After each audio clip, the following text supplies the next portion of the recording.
It's Thursday, May 13th, and this is now on HNN. If you're vaccinated and you're outside, put aside your mask. The CDC says fully vaccinated people can ditch those face masks indoors.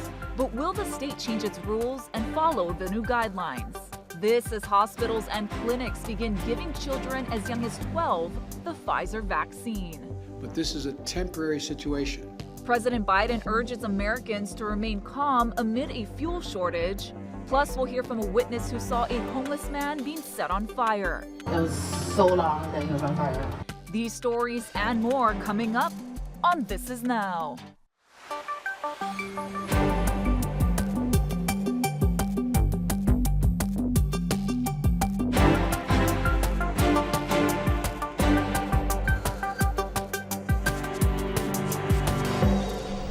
Aloha and welcome to This Is Now on your Thursday afternoon. I'm Casey Lund, actually filling in for Jonathan Soppy. Our dear friend is enjoying some well-deserved time off alongside Ashley Nagaoka, and we did just get those numbers in from the CDC.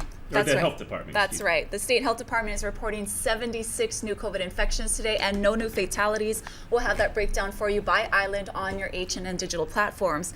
Now, what's being called a major step towards returning to pre-pandemic life, the CDC today said it's fully vaccinated people can stop wearing masks outdoors in crowds and in most indoor settings. Lacey Denise has more.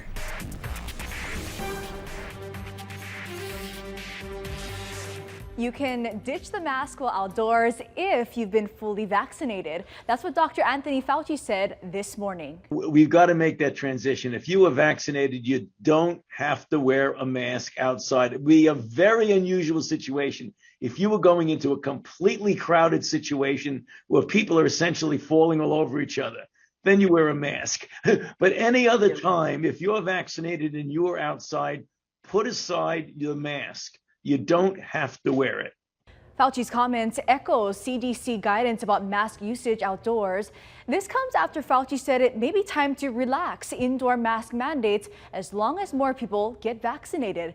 The director of the CDC also recently hinted that its mask guidance would be updated again. Governor Ige says he will not change Hawaii's mask mandate because it's impossible to tell who has been vaccinated. Plus, anyone outside can take off their mask already as long as they are socially distanced. For This Is Now, I'm Lacey Denise. We asked Lieutenant Governor Josh Green if the state plans to revise its mask mandate to align with the CDC's new guidance. Here's what he had to say. I think it's pretty clear that the CDC is giving us strong guidance that if you are fully vaccinated, you don't need to wear a mask outdoors. And this is important, not just because it's good health advice, but it is also a part of the process to return to normalcy and to trust the vaccines and to trust our health response. And it will have an impact as we go forward in having people, do the right thing. Not everyone will get vaccinated, but it shows that we believe that the vaccination is working, and it is. We are getting to a point where most of our people are vaccinated, and we have to trust that. And I think that's why the CDC is speaking up, and it's why I support that position. I'll say it simply. If you are fully vaccinated, you don't need to wear a mask outdoors. You do need to wear a mask if you're in certain settings, like at the hospital or on an airplane or on a bus. But if you're vaccinated, you don't need to wear it outdoors, according to the CDC. And I think the state should adopt that because we believe in science and we believe in that advice. For those that are in their office spaces or riding the bus, that are like, they see that news and they just say, hey, I'm done, taking it off. What do you want to tell them? Hold tight until we make the official change. Ideally, hold tight. I think that we still have to respect the director of health as her position as our state health leader, and of course the gov. But each week that passes, we vaccinate another 70 or 80,000 worth of shots. We get that much closer to full herd immunity. But also we have to, as we go, trust that this is the right thing.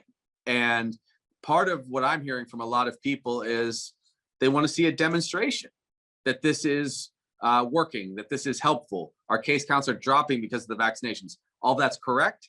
Therefore, mask wearing outdoors if you're vaccinated is not necessary, and we believe that. We'll get final advice from Director of Health Char and the Gov, of course.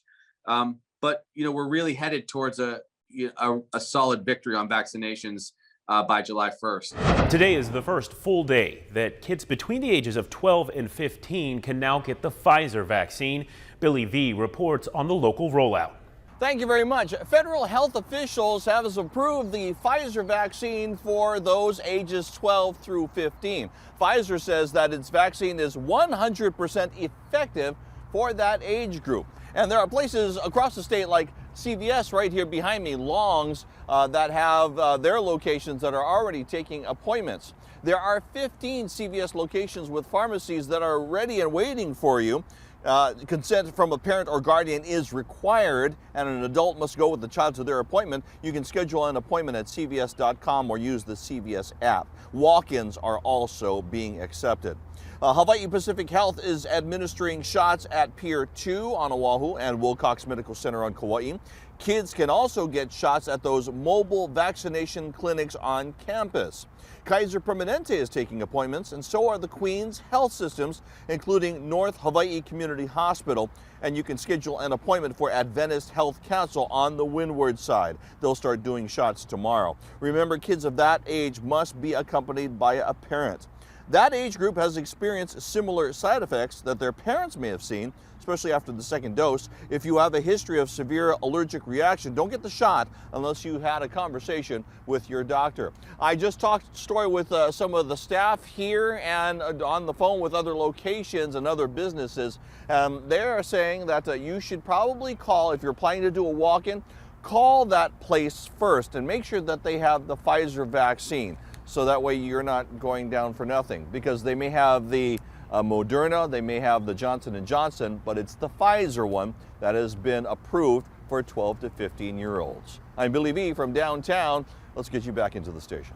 Tonight, Hawaii News Now explores the issue of herd immunity. Will we ever reach it? What role does misinformation have in creating resistance to the vaccine? And what are the solutions?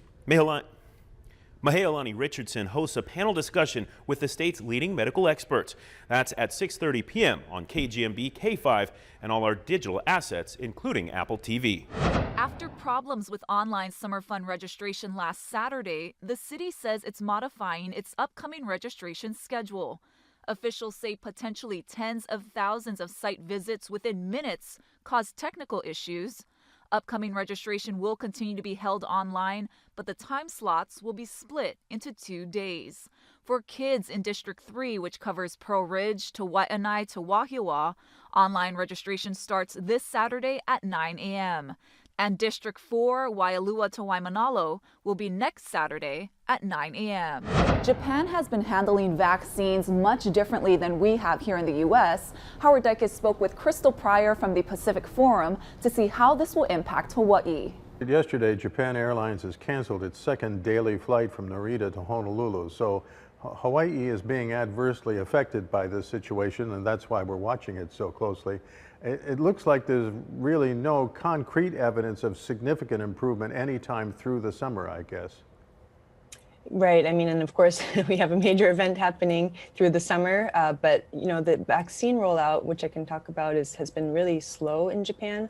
Only about 2.6% of the entire population has been inoculated, and most of that's only first shots, and all of that is looking at healthcare workers. They haven't been able to move on to the elderly or other vulnerable populations yet. So it's hard to imagine sort of the numbers drastically decreasing, right, given the slow vaccine rollout in the country. What's causing that problem? There's a lot of background to that. The first is that Japan actually requires that the new drugs get tested domestically, that it goes through domestic trials. So rather than accepting data that was conducted from tests overseas, they have to do them on their own Japanese population. There's obvious risk for that, or you need to have volunteers to sign up for those vaccine trials. And fortunately for Japan, Japan hasn't had as many COVID cases as many other countries around the world. So the test pool for those people taking the vaccine is actually a bit smaller. And that's in addition to other regulatory challenges. Only Pfizer has been approved by the Japanese sort of equivalent of the FDA. They don't have sort of an emergency use authorization policy like the United States does, so they're not able to use that. So only Pfizer so far has been approved. By May, as early as May 20th, we may hear whether Moderna and AstraZeneca are approved or not. But then even though they have Pfizer now and they actually have plenty of stock in place and it's sitting in freezers in Tokyo or in other places in Japan, they're actually not able to administer all of the vaccines that are there and lying in the freezers. So you need to be a nurse or a doctor, or now you can actually be trained as a dentist to administer a vaccine. But there's sort of the man or woman power issue.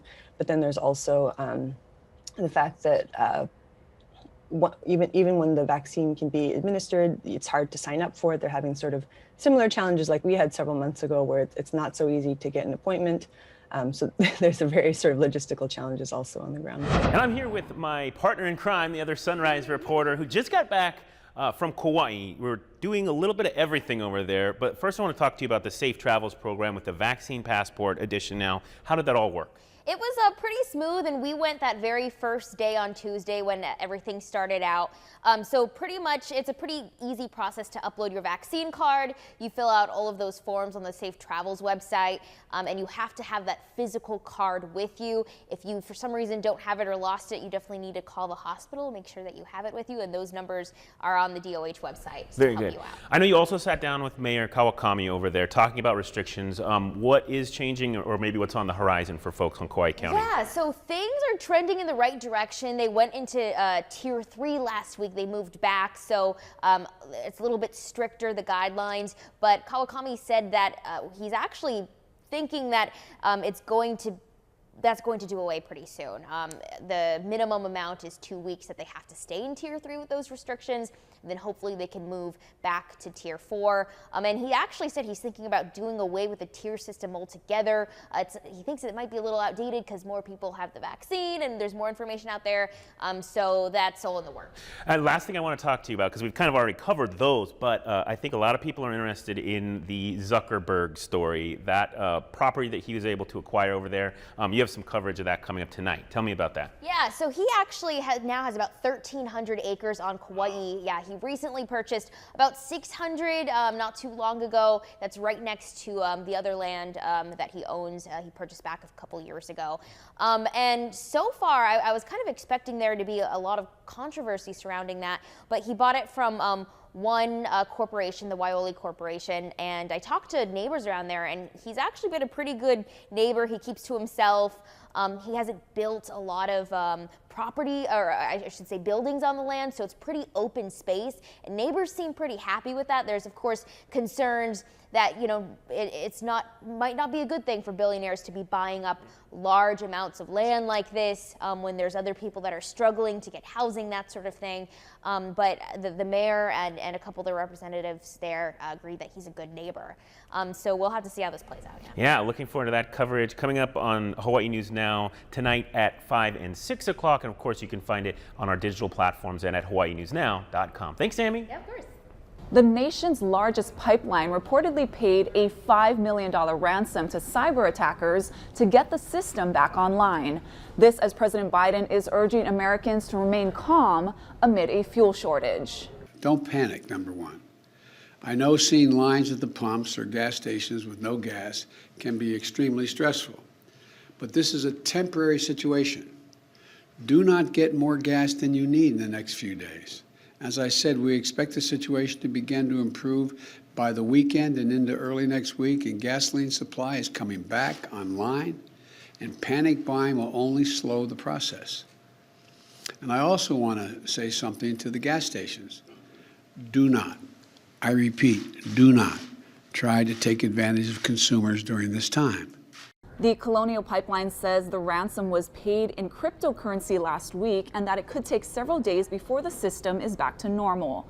The FBI identified a criminal group known as Dark Side as being responsible for the hack. The pipeline supplies about 45% of the southeastern region's fuel. At least 90 people have been killed as the fighting between Israelis and Palestinians escalates. Palestinian militants continue to fire hundreds of rockets. Home surveillance video shows one striking this man's kitchen, another slamming into an apartment building.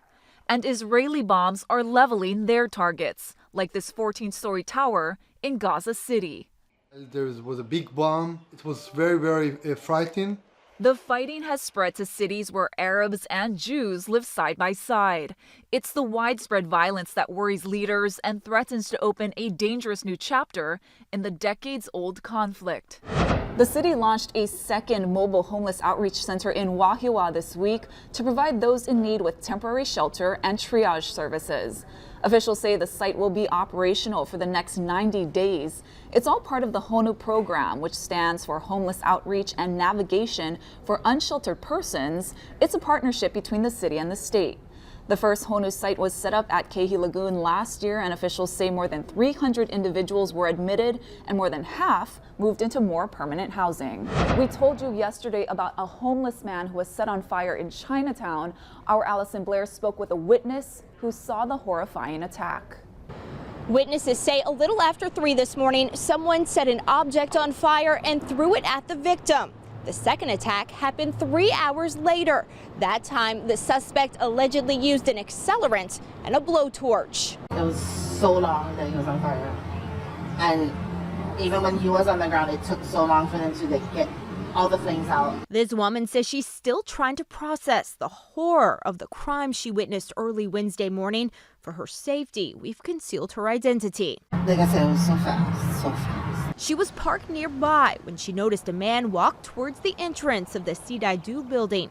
She says she watched him as he stood over the victim, asleep on the ground. He had his hand outreached and he was lighting the other person on fire. She says the suspect took off towards Kukui Street while the man, believed to be in his late 30s, struggled in the flames. His screams, something she won't forget. It was just a huge fireball of a person. They were running their arms, waving in the air. The witness said she was able to flag down an officer before calling for an ambulance, while a small group of bystanders helped to put out the flames. I guess whatever they used as an accelerant, it had like soaked into his clothing. His jacket was practically melted onto his body.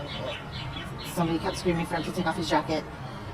He couldn't. It was a part of him. Crime tape blocked the front of the building while HPD spent much of the morning collecting evidence. Witnesses said the suspect wore a maroon hoodie and has a medium build and stands about 5'8" tall. He is said to have escaped in a dark purple 4-door Volkswagen sedan. The witness says in the past she's spoken with the victim and says he's polite. She's baffled why anyone would have wanted to hurt him. I have never heard this guy say more than 2 words to anyone. Officials say the man's head and upper body were covered in 2nd and 3rd degree burns. After seeing the injuries, the witness says she hopes doctors can provide some comfort. Blistered and just, you could tell it was so painful. I felt so bad. If you have any information about this crime, you're asked to call Honolulu Crime Stoppers. Reporting from downtown, I'm Allison Blair. Thank you, Allie. We will be following that investigation closely. Let's get you live now outside for a look towards Aloha Tower. We are so close to Friday, Case, and the weekend. Lots of sunshine and blue skies out there. So what will the forecast have in store? Let's send it over to our friend Guy Hagi.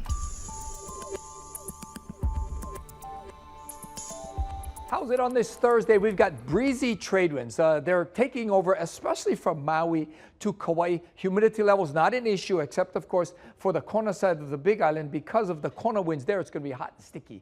Rainfall will be minimal over the next several days, although it's not going to be totally dry. We'll likely get more passing showers for those windward and Mauka areas, especially in the morning and in the overnight hours. But still, rainfall totals will be really, really light. So after a few showers dry up, we'll have lots of sunshine by the middle of the day, and those winds will peak at 15 to 25 miles an hour, and they'll run swift for the next several days. And that means it's going to be rough and choppy over on the windward side. The best surf definitely in town, where we have overlapping small swells coming in, a series of swells that's going to keep the fun-size waves going into the weekend.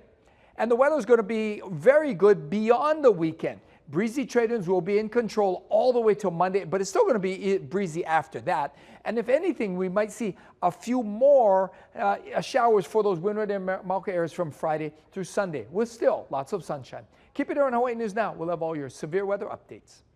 From Honolulu to Washington, D.C., the Rainbow Warriors men's volleyball team is being celebrated for bringing home the NCAA national title. Kyle Chinen has more. Both Governor David Ige and Honolulu Mayor Rick Blangiardi honored the Bows for their national championship win over BYU. Proclaim this a very special day, May 12, 2021, as Rainbow Warriors Day. Officially declared University of Hawaii, I want to say men's volleyball week, month, whatever, but it's University of Hawaii's men's volleyball day. It's been 4 days since UH's national championship win, but the party isn't over. Taking a trip downtown to be honored at both the city and state level for bringing some much-needed joy to the islands during the pandemic. Clearly, athletics and the men's volleyball team really brought a ray of sunshine, hope, and inspiration to the entire state of Hawaii. You guys delivered, you delivered big time at a time when our community, our state really needed it. What an uplifting experience. And they did it against BYU. For the Warriors, it was all about giving back to a community that welcomed them with open arms, showing them what they call the true aloha spirit. We did it for you guys. I'm thankful that you accepted me 5 years here. And I want you to know that I give everything I have for you, and I'm really happy to get that here for you guys. Rado and his teammates were given certificates from the governor and the mayor before continuing their celebration tour. And the congratulations didn't stop in the 808, going all the way to Washington, D.C., as Representative Kai Kahele, a former Rainbow Warrior, honored the Bows on the U.S. House of Representatives floor. As a former Rainbow Warriors men's volleyball player and proud alumni, I know how much this victory means to the program and all of Hawaii. Hawaii is so proud of you. Noka oi and go Bows. Well, the party didn't stop here. The UH Celebration Charlies continued through downtown, then back to campus. Reporting from Honolulu Hale, Kyle Chinen, Hawaii News Now.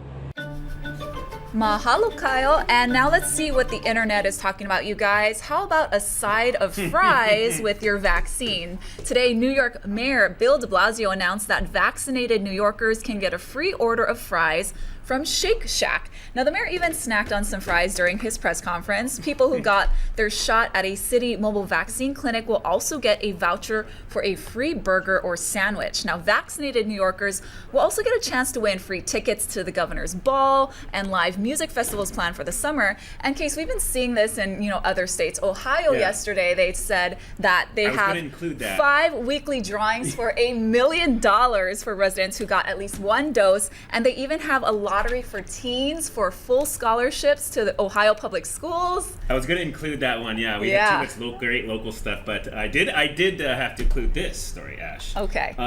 The new beer spa that is getting ready to open in Belgium, where you can drink beer and bathe at the same time. Yum. Customers will relax in jacuzzis with beer, hops, barley mixed into the water. It's a first of its kind spa experience in Brussels. The mixture for the jacuzzi is made on site. The grains combined with beer. It's all poured into the jacuzzi where clients will sit for 45 minutes. Dermatologists, however, say the claims of the skin benefits might not actually be sound medicine. Who would have thought? The price for a private jacuzzi for up to 2 people is $139. It includes draft beer from the tap. From the tub or the tap? That's some murky water. That is some murky water. I don't know. I mean, as much as I love beer, I might pass on that. I don't know about that, you guys. Well, that's going to do it for This Is Now on this Thursday. Case, thanks for being with us. Fun filling in. We'll be back tomorrow with more news. See you guys.